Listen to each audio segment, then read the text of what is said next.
And we're back for another episode of St James's Pod. This episode we're going to be discussing our upcoming fixture at home to Aston Villa.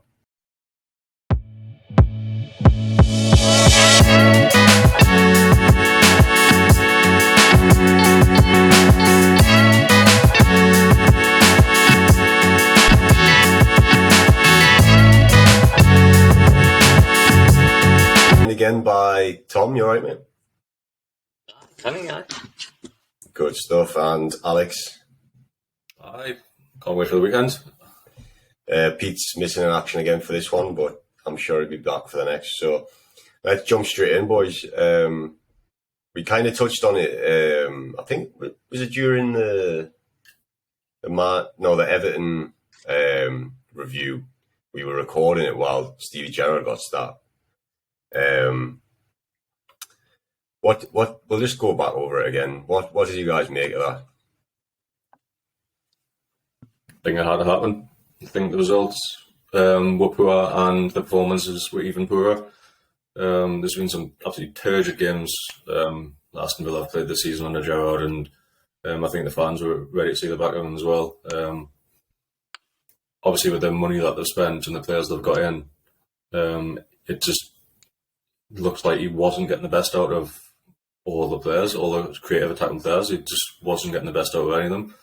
And I think they needed a change. So I was not surprised at all to see Gerrard get given the boot after quite a horrendous result. It was 3-0 against Fulham, wasn't it? Off the back of. So yeah, I think he had to go. Yeah, I think his style of football just wasn't working for Villa. I think they weren't scoring, for one, despite having very capable players in order to do that. And defensively, I still think they're very weak defensively. I don't think they've worked on that enough. I think the fact that they've still got Tyrone Mings still in there, is a concern. But Ashley Young. And Ashley Young, yeah. Ashley Young. Yeah, exactly. He's relying on guys who you may have played with in the past in terms of Ashley Young, but it's just not. It was never going to work for him in that sense, and I think he had lost a bit of the. He'd obviously lost the fans vote pretty obviously at the start of the season with their form, and I think you could tell that some of the players had maybe lost their way as well by the end. Yeah, by the way, Ashley Young scored an absolute cracker the other week. It was a great strike as well. So I just want to touch on the fact that when we were looking for our manager post takeover, obviously Stevie Gerrard's name came into it. And I think this, for me, was the start of the resurgence of this rivalry that's kind of grown between us and Aston Villa. And I don't know how you guys see it, whether it's more the media kind of stirring it up and always linking whoever, we're going forward with them, and then they end up signing players that we were linked with. Or whether you think it's genuine, a bit of rivalry starting between the two fan bases, because you do see on Twitter a lot of back and forth between the sides. But I kind of feel like we're linked with almost everyone, so it's not that much of a shock that they end up buying players that we were linked with. What are you guys making of this kind of rivalry that's in this new era of Newcastle United? I think it goes back a little bit to, in terms of our fans' dislike of Villa, goes back to when we first were relegated from the Premier League. Back in 2008, that was a big factor for fans' dislike. The way in which, obviously, we lost on the final day of the season to Villa at Villa, and the way their fans treated our fans on that day, They mocked us pretty much. The sob on the Tyne banner. The sob on the Tyne, the Ant and Deck ones. Like there was lots of it. Like, I mean, so yeah, that, and we I can't quite recall whether or not we got our full own back on them when they got relegated. I know it went down quite nicely with our fans when we seen them get relegated a few years later, because they were very much on the slide as well. But yeah, in terms of like actually here present in terms of rivalry, they've spent a lot. We've spent a lot. I think we've obviously spent a little bit wiser. They've gone for quite a few high-profile signings. Obviously, Coutinho being one of them. They've spent quite a lot on some other players as well. They've been unlucky with the injuries, though, with Diego Carlos injured instantly and stuff like that. Yeah, that was unfortunate. In fairness, I think they have signed some good players though. Amongst that, I think Martinez been a really solid signing for them in goal. I like Douglas Luiz in midfield. I think he's been a pretty good signing for them in recent years. Ollie Watkins as well. I like him, but at some point, I think they've maybe signed a few. I think that the squad's maybe a bit bloated in terms of age-wise, and they've signed quite a lot of players, to big contracts, and yeah, I don't know. I think they may be looking at us with a bit of envy, and that's maybe caused them to react in this way on social media to us, to be trying to stoke the flames of this rivalry, like you say, Sam. Yeah, I think I agree. Like, there's definitely there's history there between the fans, but I do believe that the media are trying to draw parallels between the two clubs and kind of stirring it up. But to be honest, I don't mind it. I don't mind another rivalry. So happy days for us. Before we come on to another slight parallel between the two clubs, I just want to touch on their last result, which I know we've all seen. It was a fantastic result for them. Alex, I'll come to you on this specific result. It was 4-0 against Brentford. How much can we take out of this game? Because for me, Brentford look poor. You've also got the fact that they've just sacked the manager and they kind of got that old manager's gone bounce because the new manager's not there yet. Yeah. What did you think when you watched that game? Yeah, I've seen all the highlights on Match of the Day and that, and they came out the blocks ridiculously quick. I think it was 3-0 after 14, 15 minutes or so. You can tell they've just got this new freedom, I guess, this new attacking freedom, which maybe they didn't have under Gerrard, where the attacking players like Leon Bailey, who's came in with a lot of high expectations from the Bundesliga and hasn't really set the world alight, but I think he had a fantastic game. He was just causing so much bother down that left wing. He created Rangers' first goal. He scored himself, and he just looked like a mess the full game. But they just looked so much better, and obviously defensively kept a clean sheet as well. So I thought they looked really good. But linking it to our game, you just don't know how that's going to meet up, because with the new manager coming in, you don't know how they're going to set up against us, whether they're going to set up in the same way, with the same personnel. Even though he's not in yet, I'd imagine it'll still be his team selection going into the game on Saturday. Yeah, he's going to have a big input, isn't he? Would you agree, Tom, that Brentford were poor rather than Villa being fantastic, or do you think that bit of both? I think it's a bit of both. I think Brentford, as they shown away from home against us, they were so poor away from home against us defensively. Like, we obviously ran amok and scored 5 against them. I just don't think they set up well in those games away from home.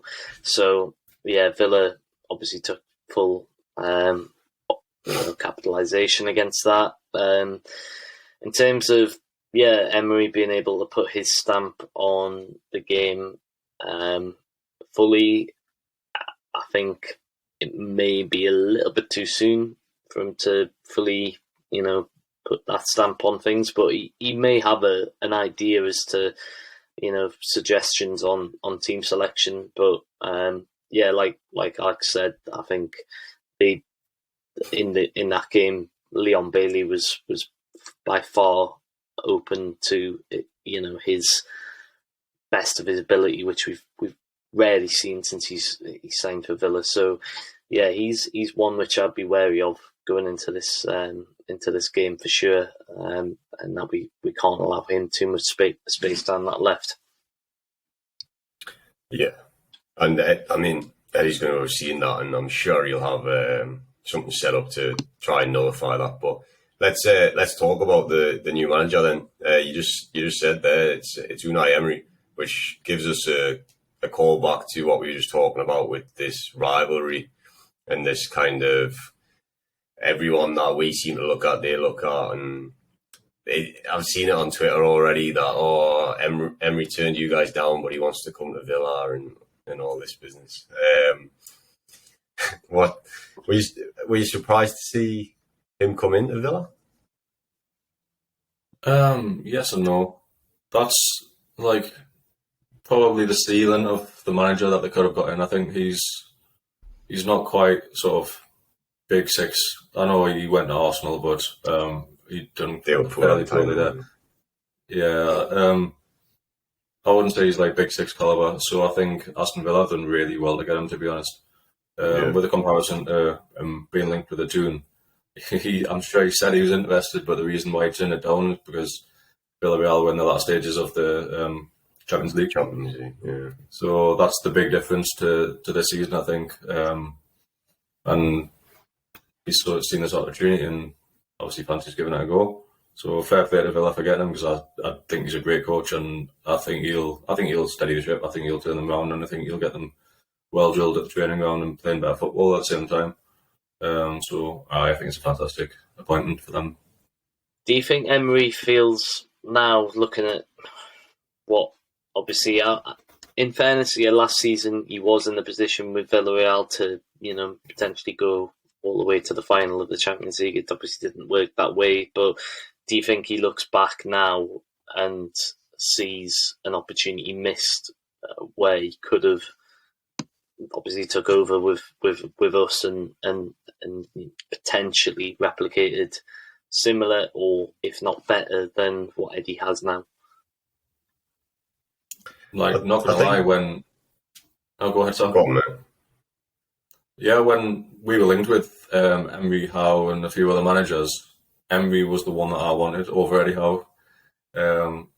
Obviously, he managed at a higher level, and at the time, he was the guy I wanted in. But I'm very happy that he decided to stay at Villarreal, and we got Eddie in, and he's just, I don't think anyone else could have got the club so tight knit and stuff like that, and just playing for each other like on and off the pitch. I don't think anyone could have came in and had that kind of effect on the change room than Eddie Howe has. But yeah, I think when you look back to what happened with Emery in Newcastle, I don't know how much of this was fact, but at the time they were talking about he didn't really like that the owners came out and mentioned that he was coming and all this before it had really been all signed and stuff. Which, to me, his comments about the Champions League as well, I think he's probably being quite professional when he says that, and there probably is an aspect of he didn't really like the fact that he felt like he was in a position where he didn't really want to leave a club that was so far in the Champions League, and then our owners come out and say, oh, he's coming to Newcastle United, and then he was like, whoa, hold on, like, you're making me in a tough position here. So I think that probably played into it a bit. But as you say, like, it's worked out so well for us. But I do think he's probably gonna do well at Villa. If you've got the stats, Dos, we might just take a look at the head-to-heads between the two clubs or Villa's recent form, whichever one you've got there. Yeah, well, the head-to-heads between the clubs is very much the home and away sides, so doing best at their own ground. So the last 3 times we went at Villa Park, we lost 2-0. And then the last 3 times at St James' Park, we've won 1-0 and drawn 1-1 twice. But Villa's form this season away from home has been shocking. They've got 2 points in 6 games, and that was away to Leeds, and they had 10 men for all the second half, and it was away to North South, I think, as well. So they're scraping by with a couple of points away from home. So when it comes to our game this Saturday, I've got full confidence that we're going to pile on the misery and, despite the new manager, get the 3 points. I wanted to just, I think you were alluding to it earlier, how much we can trust their form so far this season, how much we can trust the recent head-to-heads, because they've just changed the manager, because they've just got that result at Brentford. Also, it's a weird one because I think Emery's going to be in the stands rather than actually taking the team. So, is it going to be the same tactics they played against Brentford? Is it going to be new tactics? Are they going to go back to the tactics they had under Gerrard because they're away from home? I think there's so many variables. One, can we trust any of this, Paige? Can we even look at this for this game? And also, does it make it even harder for Eddie Howe and the guys to come up with the tactics for this game and how to set up? Yeah, it's an interesting point because I think, the guy who came in to steady the ship post Gerrard, obviously got a great result, 4-0. Danks, I think his name is. He, obviously, who could have expected or known exactly how he would have set up that game against Brentford. It would have been hard for Brentford to even predict that. I don't know how Eddie's going to even prepare in terms of, does he, part of it, he will have to obviously look at the Brentford game for Villa and see how they perform there, but then does he have to consider how Emery's last game was in terms of his previous game for Villarreal, and how maybe that might impact the situation? It's going to be a difficult one, I must admit. Who was that? Who was in charge for the last game? I think it was one of the coaching staff. Danks, I think his name was. Oh, you're welcome. That's such a long setup. He's got his elbow. I just wanted to say Dansk. Oh god. The other thing that I think's probably very likely with this game as well is that we just put out the same team. We're at home, so he just tells the boys to go for it like we did in the last one, and he makes the in-game decisions.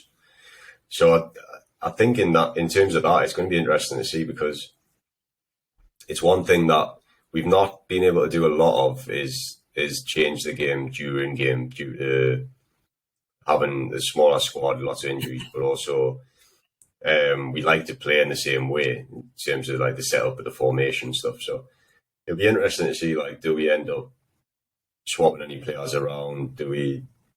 I can't say it's changing formation during the game or anything like that, but and we're also getting the benches becoming a little bit stronger, so second half, should we need it, you can make changes that way as well. But talking about our team, I just want to go over some of the key XG stats that we've got. So, well, when I checked this before the record, we were third best goal difference in the league, which that is astounding. Like, how used are you to seeing our goal difference like in the minuses, basically? And obviously that goes hand in hand with the fact that we've had the least goals scored against us, showing obviously like we've got the best defence in the league this season so far. Yeah, but Eddie Howe side can't defend though. You need to remember that. It's funny though, isn't it? Because that basically shows that we're obviously not scoring as many as other teams because we've only got the third best goal difference, but we've got the best defence. And I think all of us would say when Eddie Howe came in, you have to agree that you were expecting him to be very good at attacking, but we might leak a few goals. Yeah, I think that's a fair shout. I think some may have made parallels to like entertainers, maybe to entertainers era to a degree. But because no one can question that his Bournemouth teams in the past were terrible teams to watch. I think they were always willing to go for it and get results. So yeah, I think coming into us in the last year, he's took that philosophy and expanded upon it with obviously better quality of players and but by all means more. I would say I'm very much surprised at how he's implemented a solid defensive strategy, which we don't look too often in games where we're panicking and making rash decisions at the back, which lead to opportunities for I mean, there may be the odd few, but like not on the same level that we've had in recent years for sure. No, definitely.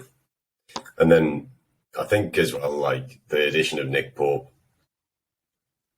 he's got to take some credit for that as well, because not only if all else goes wrong is he there to make great saves, but he's also given that confidence to the back. And I think as well, it comes from the press, doesn't it? So it's not just about the defence. It's Eddie Howe's style of play, and the guys have bought into it, and they're really implementing his style of play well. And just to wrap up on this, the expected XG is third in the league, and we're only 0.1 behind Arsenal, which, I mean, they're absolutely storming it so far this season, so we'll be 0.1 behind them.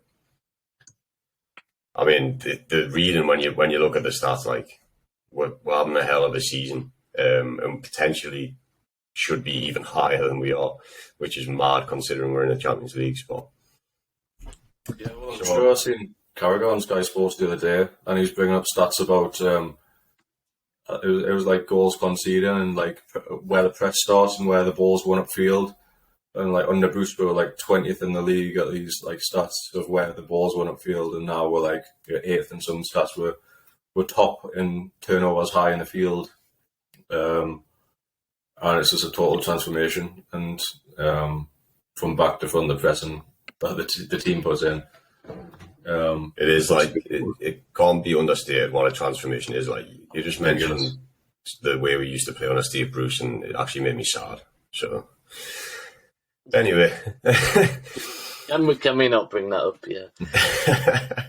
Let's have some predictions for the lineup. I kind of said there one option for Eddie Howe, based on how hard it's going to be to set up against this team, is to just go with the exact same team. But in his last game, he brought in Willock for Murphy. That was away from home. Can you see there being one, many changes, and two, if he makes changes, who does he swap? I think we've seen by now that Eddie Howe, when he's got a winning team, he doesn't like to change it too much. And I mentioned a few weeks ago that I thought Target was going to come back for Dan Burn, but Burn's playing so well at the moment, you can't drop him. Every time he plays against a tricky winger, which he does seem to every week, he just manages to pocket them every game. I think that Willock or Joe Linton might be the only spot he could change. I think pretty much everyone else in the side is undroppable at this point. So I think Joe Linton could come back into the centre of midfield, and you start with a sort of a Murphy or someone out the left. But I would not be surprised to see the same start 11 against Villa on Saturday. Yeah, I tend to agree, to be honest. I don't think Shelby's quite ready to come back, and even if he was, I don't think he works necessarily straight away in the midfield three. I think Bruno still has to be that holding guy rather than Shelby at this moment in time. Willock, as we've seen at home quite a few times, he is fantastic playing off that left side of the midfield three. Joe Linton playing off the left against Spurs didn't do an awful lot wrong. I thought he was good, I don't particularly think that Murphy comes in and reclaims that spot right this moment in time on the basis of how well we played against Spurs. So I would tend to agree that we keep a fairly similar squad. Do you not reckon there's arguments though that Shelby could come back in and that could help Bruno push a bit further forward, like he was at definitely second half of last season when he was getting I think goals every other game. I think that's probably like the longer term plan, but I think it depends how long they've had to train, like 100% train properly together in like 4 games, because we've had to change it so far this season. The guys will be used to this system, and I think Eddie does like to change things a bit more gradually. However, saying that, I do think that's the long-term plan, so I just think it's probably a bit too early yet. But maybe like something like one of the cup games, we'll see. The Palace Cup game, we might see Shelby sit in that position, and Bruno might get rested, but one of the other lads goes a bit higher, and then he integrates it that way. I think that's what you were getting at, Tom, wasn't it? That it might just be a bit too early. Well, yeah, because I think Shelby works perfectly in that hole where Bruno's playing at the moment in the centre of midfield. I think he's got the ability to just sit there and be a bit of a, I don't know, quarterback role. Some people talked about just sitting there spraying the passes around. And obviously Bruno's capable of doing that, but I think he is utilised better when he is going forward. But then if we were to bring Shelby into that position, Bruno would take one of the wider positions. Joe Linton is then potentially at risk of losing a spot in the team, or Willock potentially, and Longstaff for that matter. So it throws a lot of questions around who ends up dropping out of the team, and then who then would fill in at the left side of like the attacking three. Because a nice problem to have. It's a nice problem for sure, yeah, because they're all players in form, and we're not dropping somebody on the basis of not playing well, but it does throw up that conundrum potentially on who gets dropped in replacement of Shelby. So just picking back up on the Matty Target thing. I always say, like, I'm a big fan of Matt Target, and I do feel a bit sorry for him. And I find as well, like, every time I hear our defensive record get mentioned, it's almost as if he wasn't part of that, where he was playing at the start of the season. So, you know, he's got to take some of that credit as well, even though he's not playing at the moment. But some people I've heard say Dan Burn gets in because of his height and his physicality, and he's better for corners, attacking corners. Some people have got a theory that I think Dawes actually you said originally, like he basically got in because Targett was ill or whatever, he wasn't fit enough to play, and then he just played too well to be dropped, which I do agree with that. Another thing people talk about is it's his leadership and his passion for Newcastle United.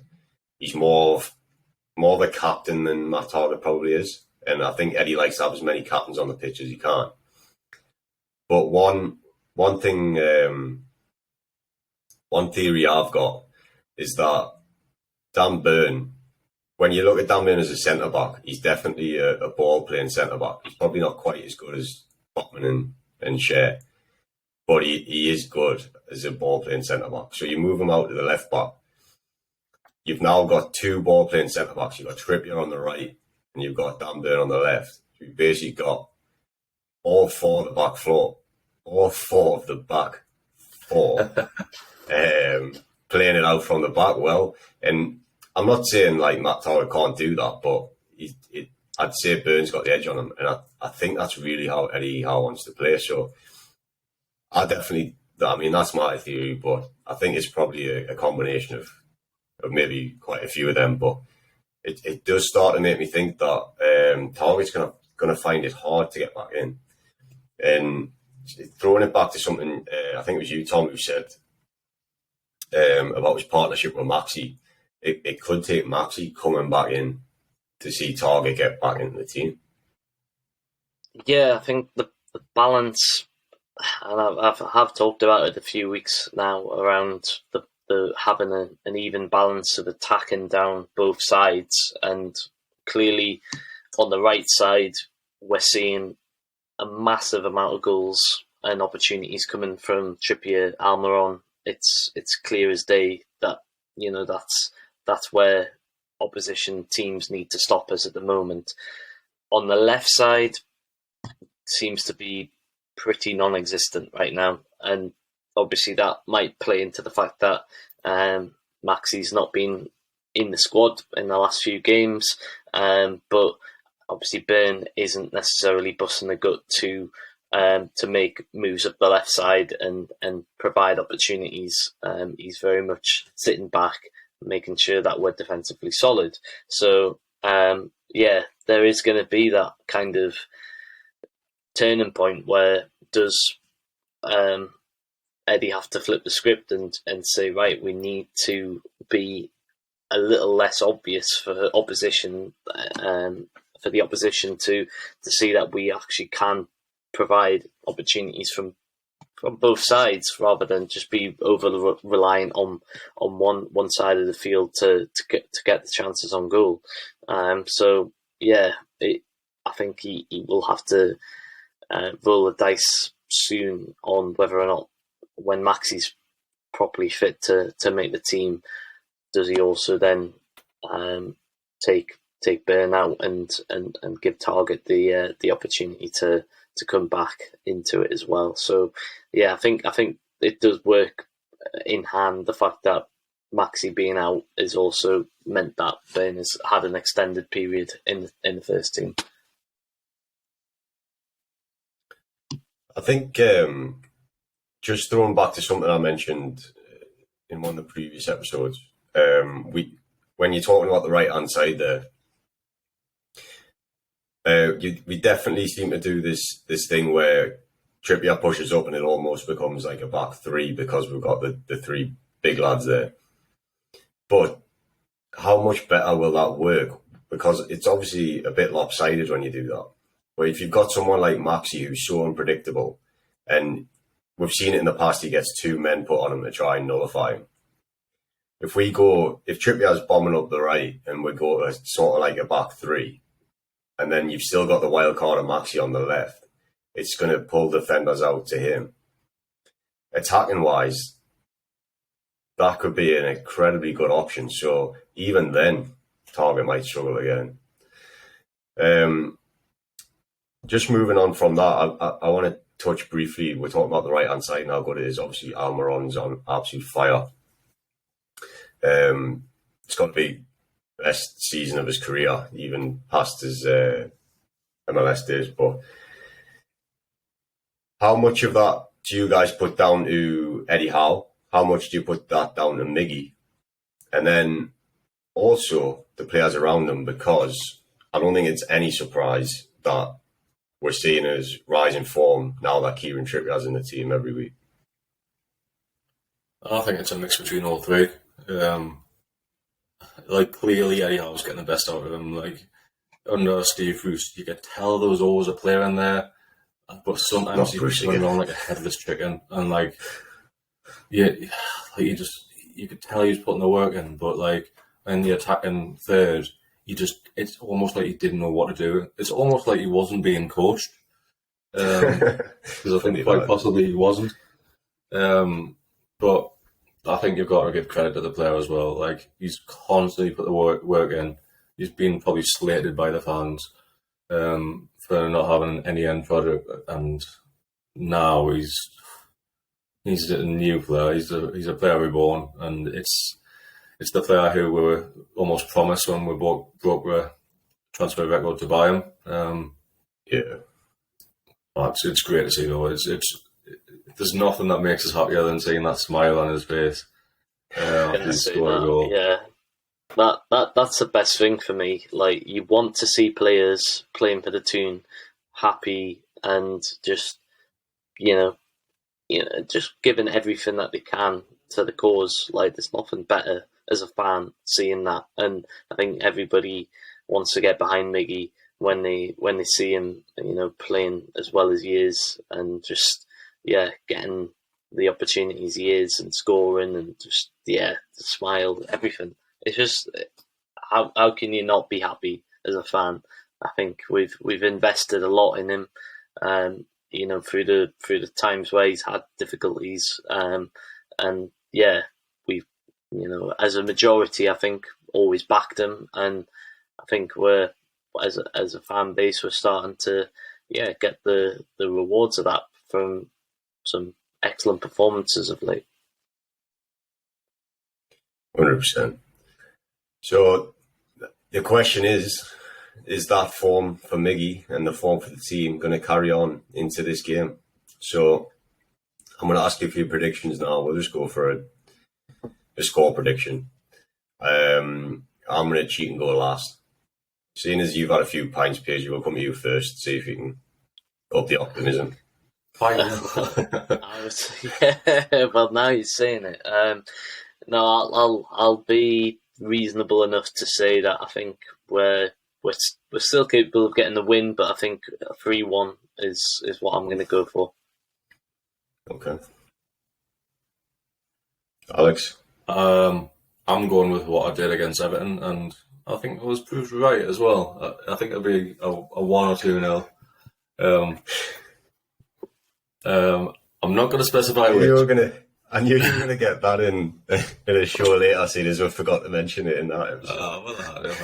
I couldn't predict a winner at the Tottenham Hotspur Stadium, mine, but I think we'll keep it tight again. You never know what you're going to get on Saturday. You don't know what formation they're going to play. You don't know the personnel that they're going to be playing. It's just such an unknown, but I think we've been playing so well defensively that I could see it being another clean sheet, and I'll give it a 2-0 win. I was going to say 2-0 as well. Same reasons, to be honest. I think I fancy us for a clean sheet. I'm not massively confident we're going to score a hatful of goals. Could easily be a 1-0, but I fancy a 2-0. I think Wilson's going to bag one. I think he's proper chomping at the bit for England. He's in a bit of form now that he scored in the last game. Hopefully he's past that drought. So I can see him bagging. So that at least 1-0, and then we'll get another. I'm still putting money on Botman to get a header at some point. So confident lads going into this one. Do you guys know about the teams around us who they're playing this week? Can have a quick check before we leave. I think in terms of Liverpool, I know they're not directly around us, but they're against Leeds. But they are breathing down on Exeter a little bit now, aren't they? Man U West Ham, it's not an easy game for them. Brighton at home to Chelsea, also not an easy game. Spurs away to Bournemouth. Yeah, Spurs, obviously patchy form, but Bournemouth. Chelsea away to Brighton. I think Solanke might be injured as well. Game. Yeah, I think Spurs may be able to get a result away at Spurs, Bournemouth even. As long as they don't get a 95th minute winner ruled out or something, like they did last night against Sporting. Yeah. So that's it then, guys. We're predicting another win for Newcastle United. Are you at the game, Dawes? I am, yeah. I'll be in the corner. As always. I can't wait. The naughty corner. Aye. Every time we've got a game coming up, I'm buzzing for it now. I can't wait. Did just briefly, did you see the talk from Darren Eales about the like pre-game, post-game sort of setups they might do for like match days and stuff, where they're gonna have like I think they did it at the rugby, didn't they, down at the Quayside, but he was talking about these like match day sort of event things. Could be quite interesting, couldn't it? Like, I don't know how much it would affect the likes of the Strawberry and Shearers Bar and stuff like around the stadium, but interesting. Yeah, I didn't actually hear what he said, but I worked on the Quayside and I've seen all the stuff they had for the rugby league, and it looked decent, like so like a fan zone type thing. Yeah, right? it was like a fan zone, like right on the front, in front of the low courts. I'm open to any ideas that they're bringing in. To be honest, it's a new dawn, it's a new day. Go on, Paige. Did I Paige? That's one of your karaoke songs, isn't it? No, yeah, I think it's obviously great to see that we're exploring options for the other sports that get played at St James's, but at the same time, don't take away too much from what is already there. But I think even in recent times when we've not been under this regime, our fans can still create such a great atmosphere at St James's despite everything. So I think, I don't want us to come in maybe next season. I think.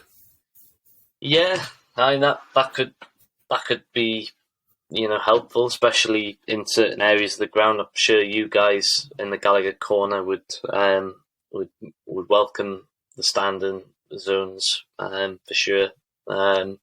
It would I'd be surprised if it wasn't implemented in the corner first. I think out of the full stadium, I think if they're going to trial it anywhere, I'd imagine that's where it'll be. Yeah. What do people like Pete do in that situation, though? Oh, he's got a ball right in front of his eyes, isn't he? Won't be able to see out. Get them a booster. Sorry, Pete, mate. I'm sure he'll get me back on the next one anyway. When he can't defend himself, Yeah, let's leave that there before we get into him too much. Right, lads, thanks for joining us. I don't know what the next episode's going to be, so I'm not going to try and say it, but we'll see you there.